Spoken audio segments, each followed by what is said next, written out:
Hi there. You're listening to the Everglade Chronicles, a reading. I'm Garrett Shave, the author. Welcome to a new year, and with a new year comes a new book. Welcome to the Year of the Dragon, Emperor, that is. Today I will be reading the preface of The Tale of the Cloverleaf Lord, the second novel in the Chronicles of Everglade trilogy. If you need a copy, I will be posting a link to the material in the description. Now, let's get started. I stood overlooking the meadow. It was large, expansive, and captivating. Many trees and paths seemed to decorate the solitary island, surrounded by a man-made river. The meadow itself was in fact an island, connected by a thin bridge to the north and a wider bridge to the south. A weaving trail, lined with majestic birches, connected the island to the neighborhood. I adjusted my glasses. It was early March, and there was still snow on the ground. I felt a small chill, but there was no one around. Everglade Park was our home now. We had just moved here at the beginning of the new year. I was secretly missing my old home. I had turned 11 in February and missed most of my old friends. My cousin, Jessica, told me to look for this place, for she said it contained some magic, and perhaps I would encounter new friends. Imagination is magic, she had told me once before. Everglade is a mystical place. All you have to do is look for it. So far, I was seeing nothing mystical. I was feeling chilly, and there was nothing but lifeless trees standing idle in the distance, with the lake covered in thin ice. A tap on the shoulder startled me, and I nearly jumped out of my skin. "You're new around here?" a small girl asked. She looked to be about 8, but she was short for her age. Her blue eyes were energetic and large. Her blonde hair was wavy and vibrant, tied in large pigtails. She was wearing an adorable blue dress. She reminded me of an anime character. "Ah, yes," I stammered. "I am." "The kingdom game doesn't usually start until the snow melts," the girl told me. "Kingdom game? Was that like King in the Castle? Perhaps that was the magic my cousin had mentioned." "I can see they didn't have a king where you came from," the little girl said, noting my confusion. "Are you able to explain this kingdom game to me?" She nodded. "Of course. Allow me to begin with introductions. My name is Nova." "Unique name," I said, adjusting my black spectacles. "My name is Theodore, but I prefer to be called Theo." "Pleasure to meet you, Theo," Nova said, grinning. Nova then went into great detail about what the kingdom game entailed. Each year was split into a single season, and Nova had been playing for 2 now. She belonged to a lower gentry's caste, and occasionally toiled in the fields as a farmer. "It's all make-believe, but we take things very seriously," she explained. "I live in Sunset Town on the western side of the island. My lady and master is the Duchess, a member of Everglade's aristocracy. I am sure you know what that is, yes?" I nodded. My knowledge of classes and history was advanced for my age.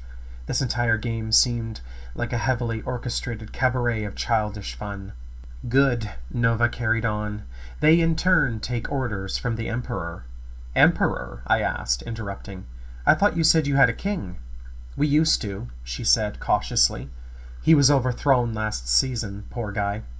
Now we have an emperor who knows no earthly equal." I nodded, and Nova continued explaining. She told me about the royal city, the Emperor's Perch, the Lost Forest, and the Cloverleaf Bridge. She told me about the military, the gentry, and the other systems. This seemed like a game I would like to play the more I heard about it. It began to sound more and more magical. "Can I be a duke?" I asked. She burst into a fit of laughs, and I felt embarrassed. "No, I am afraid not. That is not how it works, Theo. You cannot start off as a duke unless, of course, you've rallied enough support to overthrow the current establishment. You must work your way through, and it mostly depends on who you're related to. Around here, you might be able to inherit a duchy if you're made an heir." "I only have 2 other cousins here, and they're both older," I admitted. "Then I'm afraid you'd probably start out as a royal attendant, a peasant, or perhaps some other lowly gentry. I cannot do a thing for you. I am a commoner." "I appreciate the sentiment, Nova. Thanks for explaining the game to me. I will probably join up and play when the season begins." "Remember to take things a little more seriously, Theo," Nova warned as she began to walk away. "The Emperor's word is law, and when you're in his kingdom, it isn't a game." I thought about what Nova had said when she rounded the corner and disappeared among the tall birches. For a moment I kept looking at the island. It seemed a mystical place now, an entirely new world. I knew for certain that Jessica had played a role, and I had to find out what. It was my older cousin Abby who answered the door when I knocked. They lived in a decently large cookie-cutter house on Everclear Boulevard. The outside siding was a nice shade of blue. We had moved into a similar house on Edmonton Crescent, which was 4 blocks away. She smiled and asked how I was settling in. I told her that I had come from the meadow, and she directed me to Jessica's room, upstairs. I took off my glasses to clean them as I walked up the stairs and knocked firmly on her bedroom door. Jessica answered, and I smiled at her. "Come in, Theo," she said warmly. "I was wasting some time drawing." She had her brown hair long in ripples down her back. Jessica usually wore her watermelon-colored glasses, which fit perfectly on her face. She was almost 19, working heavily on her admission essays to various universities in the province. She had been seated at her desk, working on a drawing of some kind. I took a seat on her bed. "What brings you?" she asked. "I went to Everglade," I told her. "A girl named Nova was there. She told me about an old game the kids play. I was wondering what your role was there. You did mention it was magical." Jessica sat quiet for a moment, almost lost in trance. She set down her pencil and brushed back her hair carefully. I could tell she was bursting with excitement. "Oh yes, Theo, I have played it. Abby has played it as well," she said at last. "For a season and a half I was Everglade's queen. I ruled under the name Isis. That seems like such a long time ago now, even though it's only been 3 years. I think often about those times. To a child, 3 years is a very long time. I was not certain that the present Everglade kids would remember Queen Isis. I was certainly intrigued that she had risen to become queen. "How did you manage that?" I asked, enthused and generally curious. The head of state at the time, Queen Venus, was an evil tyrant. I rallied the children on the island and united them.